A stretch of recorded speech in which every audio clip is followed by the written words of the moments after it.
Hi, everybody. This is Professor Tannenbaum.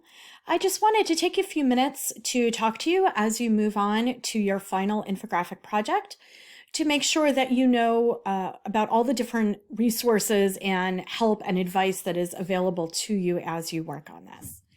So we are here on the modules page. I'm going to click on the page for step 6. And the first thing you're going to see when you get to this page is that there is a lot here. And I know that it is a lot. We've deliberately done that because we want to make sure that we give you all of the information that you need in order to complete this assignment. But of course, that information is only helpful if you're able to really sit down and take the time to read through it and not just jump to that final project. The first thing you'll see on this page up here is kind of a general reminder of what you're looking to do when all is said and done. We've got information here about the grading, including a link to the grading rubric. So you can see exactly what it is that I'm going to be looking for when I grade your final project. But down here, we've got all sorts of additional resources that are available to you. There's the Academic Literacies Lab and the Writing Center on campus. They are amazing. But there's also a lot within this course itself. So up here at the top, we have 3 different infographics that are examples that we think represent A+ work. So these were actually created by faculty in our psychology department.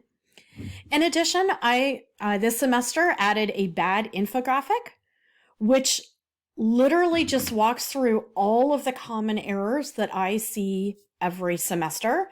And I just put them all into one infographic with explanations on the sides about what this fake student has done wrong and what they should have done instead. So make sure you do this. Learn from the mistakes of the people who came before you. Please don't make the same mistakes that they did. In addition to this, you're going to see some additional links. So there's help with infographic design, help with formatting your references, and so on.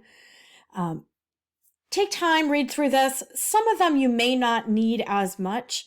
So for example, this Ultimate Infographic Design Guide, it's honestly probably more depth than most of you need about the graphic design side of things. But I figure adding a link is free, and that way it's there if you want it. Either if you find it interesting or you feel that you just want more support. But there's a couple other things that I really want to highlight here as you work on this final project. The first is to remind you that you do have the option of submitting a rough draft for a review. And what happens when you do this, it's got its own assignment page down here, is I will literally grade this using the exact same rubric that I will use on the final project. It doesn't affect your course grade, so your actual grade is just going to say complete, but you'll be able to see on the rubric what your score would have been if I was actually grading it.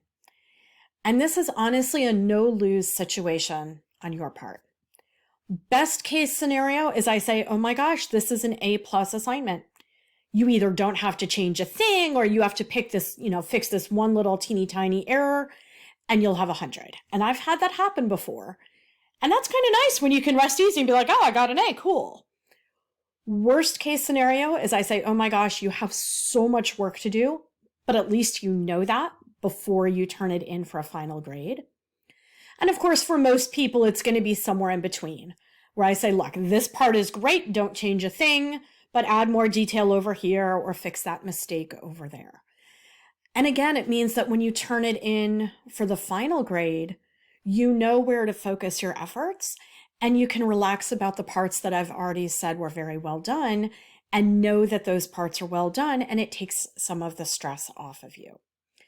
It's been my experience that usually students who do the rough draft go up about 1 letter grade in between the rough draft and the final draft. Second thing I want to point out is that Canva is the graphic design program that we recommend you use for this assignment. It's not the only one out there, but I think it's one of the easiest and most user-friendly to use. However, This is not a graphic design course. So what that means is there is an element in the rubric that talks about the visual design. I want to make sure that you have graphics that are relevant to your article, that information is laid out clearly. So I should be able to read it top to bottom or left to right and have it make sense. But I am not going to sit there at the end and be like, oh, honey, that shade of blue, it doesn't speak to me. That's not the goal of this assignment. Okay. Now, if your stuff is completely off, then yeah, I'm going to have an issue. If you are reading an article that talks about depression and you've chosen a pre-made template that's all like party and confetti, that's kind of weird. If you read an article about drivers and red cars, I'm going to probably want a picture of a car. I don't care if it's the best possible picture out there. But if you've chosen a pre-made template that has pictures of people in dentist chairs and you didn't bother to change it, like, yeah, I'm going to say something there. But again, the shade, the precise layout, the picky choice of font, as long as it's a readable font, I don't care which exact one you have used. So I do recommend Canva, but when all is said and done, stress less about the graphic design part and much more about the content. And so this brings me to my last piece of advice, is that if we go back to step 5, which is the one you recently completed, and that has the planning document, I cannot recommend strongly enough, start with this. So before you ever go into Canva, before you ever start worrying about before the layout, sorry, I'm just making this bigger so you can read it, work from this document. We have literally written out every single thing we are going to look for in grading this assignment. And by the way, I keep saying I'm going to grade your assignment, but this is an assignment that the department as a whole has created.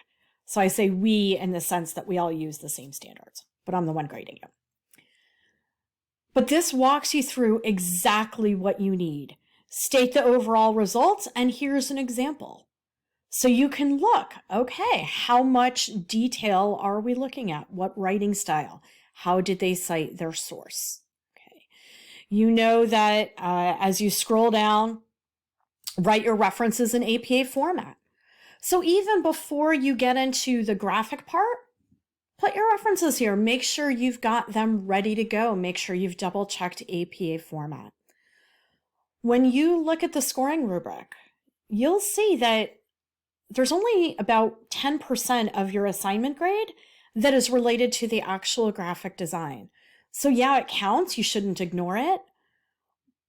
But I'm far more concerned with the content. Did you understand your article? Is your second source a relevant one? Does all of your information make sense? Have you cited it properly? You could have all that, mess up on the graphic side, and still get a pretty high score on this.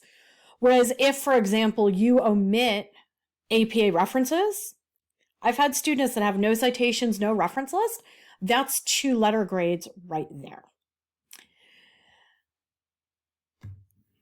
Just going to go back to this page here. And the last thing I want to point out is, again, that you can review this rubric. So when you go to the page where you're going to be submitting your work, it's got some reminders here, but you've also got the complete rubric down here. And again, make sure you have everything. So for example, a research article limitation, it's worth 12 points.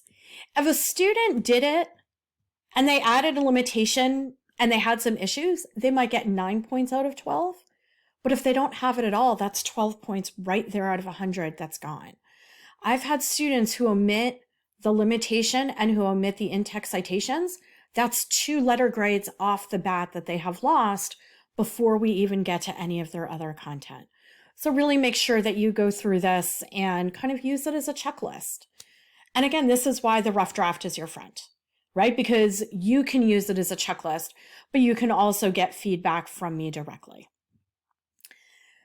That is it for now. I wish you all the very, very best of luck. And as always, if you have any questions, call me, email me, make an appointment to meet with me. Absolutely fine. That's why I'm here. Good luck, and I hope you all have a wonderful day.